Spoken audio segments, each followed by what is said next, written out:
Watch this.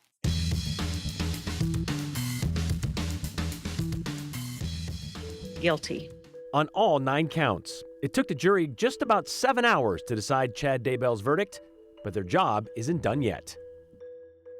The Boise Natatorium. It's a place where Boiseans used to play pool and play in the pool. Oh, it sure looks a lot different today than back in the day, and its history will tell you why. It was an historic day on several fronts today. No, not that national news thing. On the day Boise State released its future football schedule, we're taking a look ahead and back at places of the past they've played. Guilty. Guilty. Guilty. Guilty. Guilty. Guilty. Guilty. Guilty. Guilty. Well, there you go. If you are keeping tabs, that is 9 counts. Chad Daybell guilty on all 9 counts, including multiple counts of first-degree murder, conspiracy, and insurance fraud. Verdict announced this afternoon just before we heard a barrage of guilties for a different high-profile case, but we're going to focus on the one that happened here in Ada County. Joe Paris, Andrea Dearden here joining me now following the case and kind of breaking it down for us, what we've seen over the last, well, several weeks, but especially what happened today. So, Andrea, tell us about this decision by the jury and what it means for Chad Daybell. Well, they went into deliberation yesterday, and then about 6 hours later, we got that verdict. That was today. So they spent about 2 hours deliberating yesterday, came back this morning, early this morning, and this afternoon at 2 o'clock, they read that verdict. And it was 9 counts, 9 guilty charges, the verdict there coming in, the jury deciding on 9 counts that included first-degree murder, included conspiracy to commit murder, and it also includes insurance fraud of all 3 of those victims, and that's Tylee Ryan, J.J. Vallow, and Tammy Daybell. And so now what happens? He moves into the sentencing phase. So a lot of people watching this kind of obviously were following what happened with his current wife's case just several months ago. What about the reaction in the courtroom as this was being read? Well, they are under very strict orders from the judge to be very, very cautious and to, it's, a decorum. There's a certain expectation that people not to be not show emotion, not be emotional. No outbursts are allowed in the courtroom. However, we did have Abby Davis in there. She was watching, said there were a few big sighs of relief. Now, in terms of Daybell's reaction, absolutely nothing. So we watched closely for that, and much like we've seen in the rest of the trial, very, very stoic. He did not respond at all. I didn't see any physical reaction. I didn't see any facial response. But like you said, his wife, his current wife, Lori Vallow, very similar situation, found guilty on all charges about a year ago. She will not face it, or will not, or isn't facing the death penalty, but Chad Daybell is. Right. So what does that mean now? Well, now they move into that sentencing phase, and that started just an hour after that verdict was read. And so there is no pause here because in Idaho, it's a jury, not a judge, that determines whether the death sentence is appropriate. Okay, so speaking of the death penalty, Joe Paris, we haven't been very successful as a state over the last couple of attempts at death penalty. People that are sentenced to death spend a long time on death row. What does that mean? What does that look like for the death penalty in Idaho? Should he get that? And I've seen a lot of questions online, too, and most notably, there was the question of, okay, well, Idaho failed to execute Thomas Creech recently. I can tell you that for the conditions for there to be an execution, with the caveat that it would be years from now, the appeals process would go on for likely 4, 5, 10 years, possibly, depending on all of it. But if we got to that point and things stay the way they are today, the state of Idaho would need to go ahead and acquire the actual lethal injection drug, the pentobarbital, as they tried to use in the Thomas Creech situation. And a short time ago, I actually heard from the Idaho Department of Corrections with the statement. They shared this with me a short time ago, saying, quote, "We can confirm that we are in possession of chemicals necessary to carry out a death sentence by lethal injection." So if that is the way that things would go, that would be fine. But for whatever reason, if Idaho had no access to the lethal injection drugs, the state of Idaho actually last year, and the governor signed into law, the firing squad. So the state of Idaho now has a law on the books that you can't read because it's white on white, but on the books it says if for whatever reason the state of Idaho can't get the lethal injection drugs or they can't perform that, then the alternate method would be a firing squad. At this point in time, the state of Idaho, they don't have a physical building that you need for that. They did have an appropriation of close to $1 million to construct something like that, and to this point, we're not truly aware if they're really aggressively building it just now. But we know that from the Department of Corrections that whether there's someone scheduled scheduled for an execution or not. They told me a short time ago in a statement that they do practice. They do prepare just in case they are called upon. So in the Thomas Creech situation, for example, if the governor did issue another death warrant, the state of Idaho's team is ready to roll. And eventually, if the Daybell situation got that far, they would follow the same procedures. And there would be procedures if he is sentenced to death for appeals, because I think on average is like 20 years a person who's sentenced to death will spend on death row. We know two people, the first two that we know of here in Ada County that were sentenced to death after juries took over that process, they still are on death row today. So that's 22 years later. And it is interesting to also note that if the jury in this case, the Daybell case, if they decided he doesn't deserve the death penalty, the actual default is life in prison. So that's kind of what we're watching for right now. All right, we're also watching to see what happens with Lori Vallow in Arizona, because that's also an upcoming case. So we'll keep tabs on that. Thank you both very much. All right, one of the suspects in the prison break at St. Alphonsus and the shooting that happened there, he sat silent during his Ada County plea hearing today. Aspen Shumpert tells us about that, I should say, and other 208 news in today's 411. The suspect in a prison break and shooting at St. Alphonsus pled not guilty to all of his charges. The Ada County Prosecutor's Office said Nicholas Umfenauer stayed silent when a judge read him his charges in an Ada County court yesterday. The judge entered a not guilty plea on his behalf. He is charged with 3 counts of assault or battery on an officer, use of a deadly weapon in commission of a felony, escape, unlawful possession of a firearm by a convicted felon, and a persistent violator charge. His trial date is set for October 21st. The 2 teams of Idaho State Troopers sent to the U.S.-Mexico border in Texas are back in Idaho after a 3-week deployment. Governor Brad Little made that announcement yesterday. He says the troopers built valuable relationships and learned a lot about how to fight human and drug trafficking. Little also says the troopers supported the state of Texas's effort to secure the border. Hungry for some weekend plans? Don't miss the 42nd annual Boise Greek Food Festival tomorrow through Saturday from 11 a.m. to 9 p.m. Head to Saints Constantine and Helen Greek Orthodox Church on Bannock Street in Boise for authentic food, music, dancing, and more. And that's the 411 on the 208. I'm Aspen Shumpert. All right, so right about the time Idaho became a state, the city of Boise was coming into its own. Architecture, art, social life, they all kind of came together in one place. The Boise Natatorium, which is just off Warm Springs Boulevard, took full advantage of the water feature under the surface of Boise's East End. It stood there for about 50 years as the city's featured gathering place until, well, one day it didn't.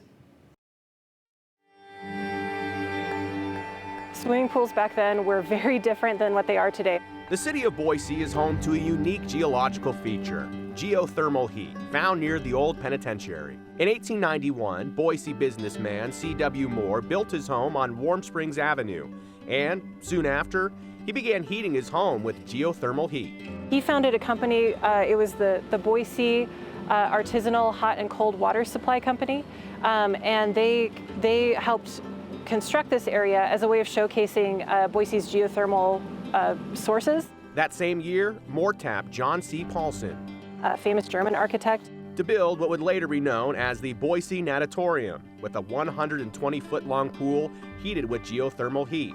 It opened in May 1882.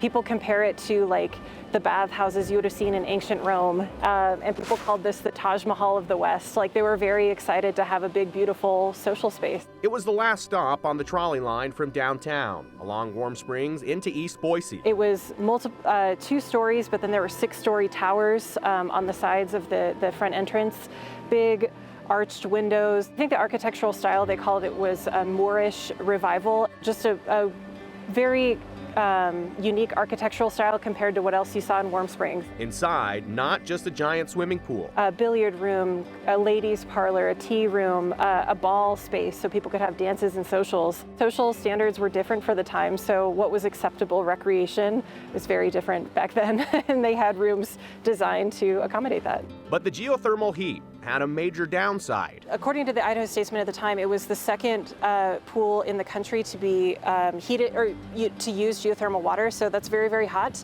creates a lot of steam, the steam rises, and I mean, it's just all contained within this building. In 1934, a really severe windstorm rolled through the valley and the roof collapsed. It's believed that the humidity inside the room of the pool rotted or deteriorated some of the wooden infrastructure, and that led to its collapse during a bad storm. everyone made it out, but it was the end of an era.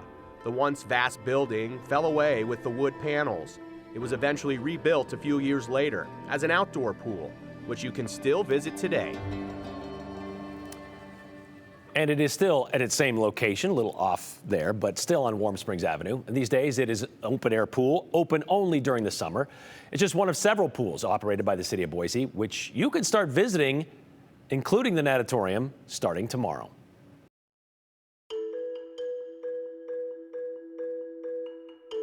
I bet you didn't know today is International Potato Day. And you probably didn't know that because National Potato Day, it's not even the same day. That's coming up in August.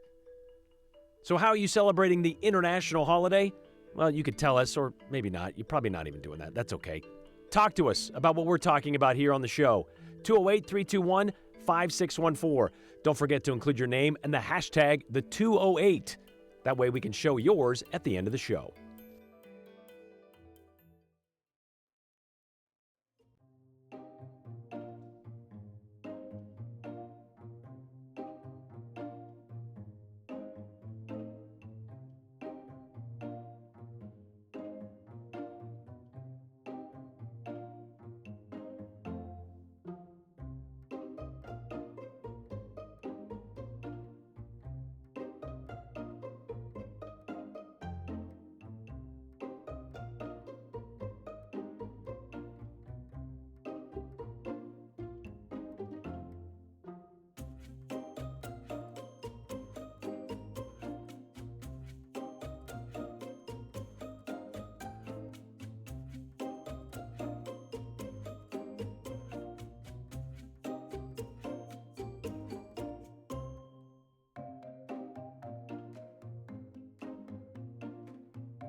I know the temperatures have been really up and down lately, and today we're on the mild side again, but we have another really nice weekend ahead of us. So we start tomorrow with a warming trend, and we're jumping by about 10 degrees. Even warmer temperatures are expected for the weekend as well. So you can see right now over in Stanley, 57 degrees. The low was still 29 degrees there this morning, by the way. So still on the chilly side. Can still see a little bit of snow in the distance there, but overall pretty mild. As we look to Boise, you could see 67 degrees right now. We've got more of those breezy conditions. So the winds and the more mild conditions are sticking around. And you can see more temperatures across the area. 63 is the high for Haley so far today, close to the mid-60 mark for Magic Valley spots. McCall, one of the cooler spots, high of 55 today. So as we go through the next 48 hours or so, we're going to see the valley winds get a little bit lighter. However, Magic Valley's a little bit of the exception to that, where we'll see some of those breezy conditions linger. We will have a mix of both the sun and the clouds. We start to see more of the clouds increasing on Saturday. Tomorrow looks really nice and sunny, though.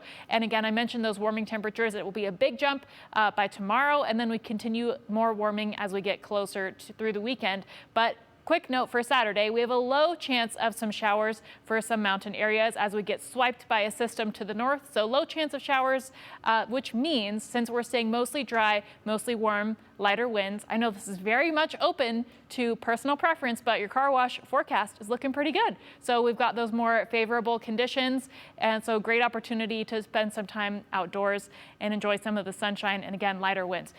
For Boise in particular, it looks to be a little bit more breezy on Saturday, but overall winds are taking a little bit of a break through the weekend. We do start to see some moisture move in on Monday, and that will be really noticeable in the mountains where we're expecting more of that moisture to stack up. But you can see towards the end of your 7-day forecast, we are looking at some very hot temperatures.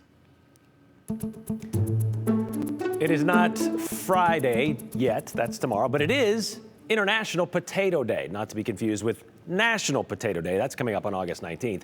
But the international version, according to the United Nations, well, that was created just last year when the General Assembly designated today, May 30th, as International Potato Day to bring awareness to potatoes and their impact on the world, the nutritional, economic, environmental, and cultural. Of course, we know about this. Being from Idaho, we know the impact potatoes can have.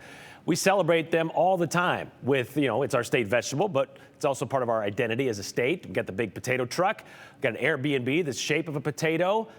And how we would never forget the potato drop, right? New Year's Eve, when we drop one from the sky, sometimes it has wings. It always has lights, but it does drop from the sky every New Year. And yeah, you could say we do like potatoes here in the Gem State. So much so, we don't mind giving them more than one day. So let's do this again, coming up in August for National Potato Day.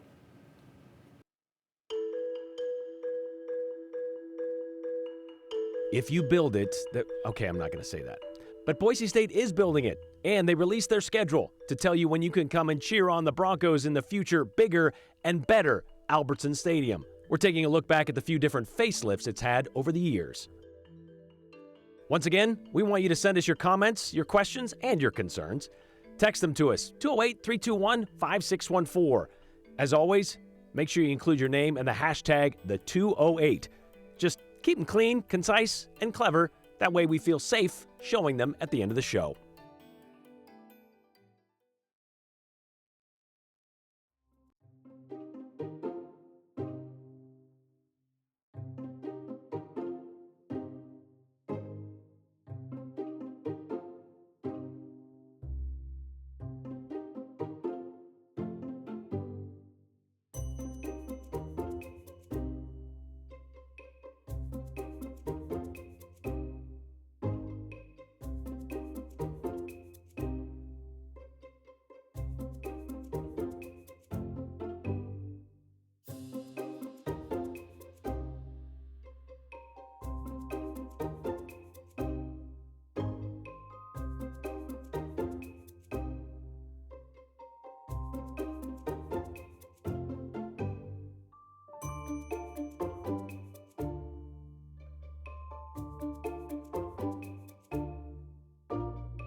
Well, if you aren't moving forward, you might as well be moving backward. It's that kind of mentality that has led the Boise State University Athletic Department to develop its $65 million upgrade to Albertson Stadium. Yesterday, the school revealed new details and a timeline for their North End Zone project. It will feature a dozen field-level suites, nearly 4 dozen loge boxes, and nearly 900 club seats. It's going to be pretty sweet. All of it will have access to food and beverage options with kiosks and, of course, facilities. With final approval, they hope to break ground on the North End Zone renovation, I should say, in January of 2025, and they hope to complete it just before kickoff of the 2026 season. And while the new addition will actually take away about 1,500 seats when it comes to capacity, according to head coach Spencer Danielson, he said it will enhance the fan experience. Between 35,000 plus seats, the LED light shows, the 6,000 square foot Southside video screen, and now beer. Where the Broncos play football has come a long way in the last 90 years. In order to appreciate the vision for the future of Albertson Stadium, how it's going, with field-level suites and all-inclusive amenities, it helps to see where it started. In 1933, 1 year after the formation of the school, Boise Junior College fielded their first football team. Those early years, they played on a patch of grass where the Student Union building now stands. They called it College Field, a fenced-off facility sporting a 300-seat set of bleachers. But they did have lights. It offered football in a setting, as one alumnus phrased it, much like turning on car lights, so there'd be enough light to play. The action on the field was enough to bring in the fans, so that by 1950, they moved the games to where the parking lot is today and increased capacity to 10,000 with not-so-new wooden bleachers. They got the excess lumber from someplace up around Richland, Washington, or someplace like that, and trucked it in here, and we thought we were in hog heaven when we got that one. Despite the threat of splinters, Bronco fans filled in to watch the team run off 4 straight undefeated seasons, including a junior college national championship in 1958's Little Rose Bowl.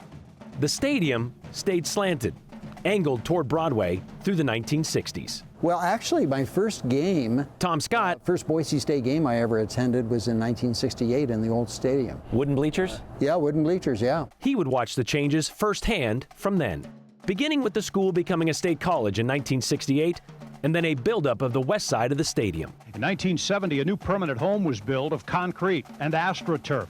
Double deck on the west side allowed 14,500 fans to sit in on Bronco football as the program left behind the soggy turf that bogged down teams on wet fall Saturdays for 2 decades. I was here at the opening night in 1970 and have been kind of hanging around ever since. Tom remembers how much fun the Broncos were to watch. It was wide open passing attack, and offense attracts fans, and so that was really the growth of the program. A formula Boise State would use to build up Bronco Stadium. They had great success in the early 1970s, won 3 Big Sky championships.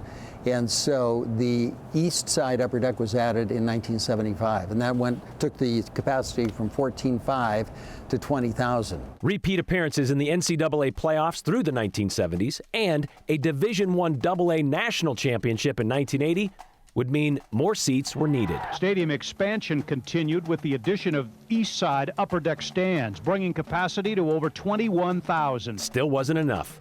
With the blue turf added in 1986, Bronco fans set attendance records into the late 1980s. I think there was a crowd of 23,000 for the Boise State-Idaho game in '88, and that was a record that stood for quite a while. Bronco fever even sparked fever dreams of a 40,000-seat stadium in 1990. Our plan right now is to enlarge the south end of the stadium as quickly as possible. Yeah, that was a little ambitious. However, a jump to Division I in 1996 meant they needed a minimum of 30,000 seats. And then the bleachers were added in the north end zone, and then the south end zone, and then the corners were added in 1997. And it off to Johnson! Then came the Fiesta Bowl of 2007. Yeah, that spurred the Stickle Sky Center. I think it was still in the works, but the groundbreaking for the Stickle Sky Center was about 6 weeks after the Fiesta Bowl, and fundraising went very well for it. And that was a game changer because they had a Division II press box. Let's call it what it was. It was the same as it was when it opened in 1970, and it was cramped. It became a big-time stadium in '08. The wraparound track was removed in 2012.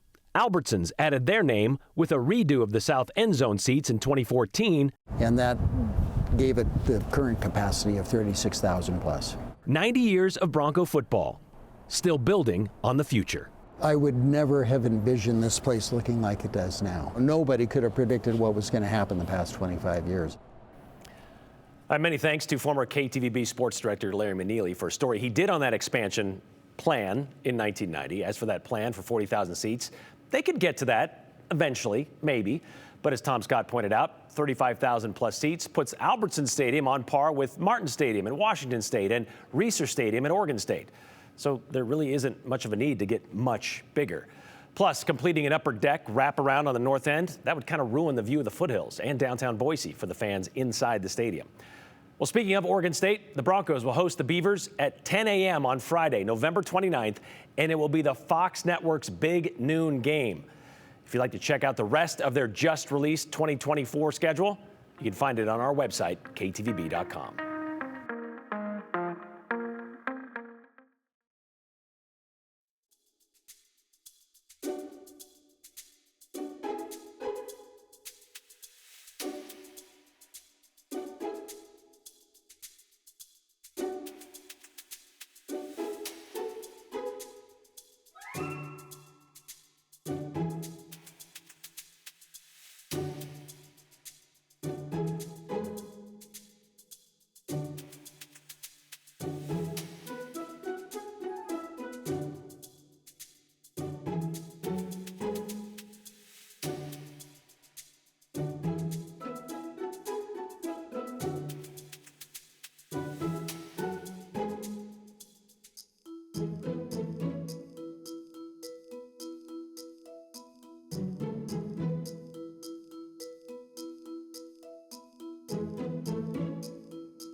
Toby sent us an interesting message. He said, as a prosecutor with several first-degree murder cases, I never sought the death penalty. Why not?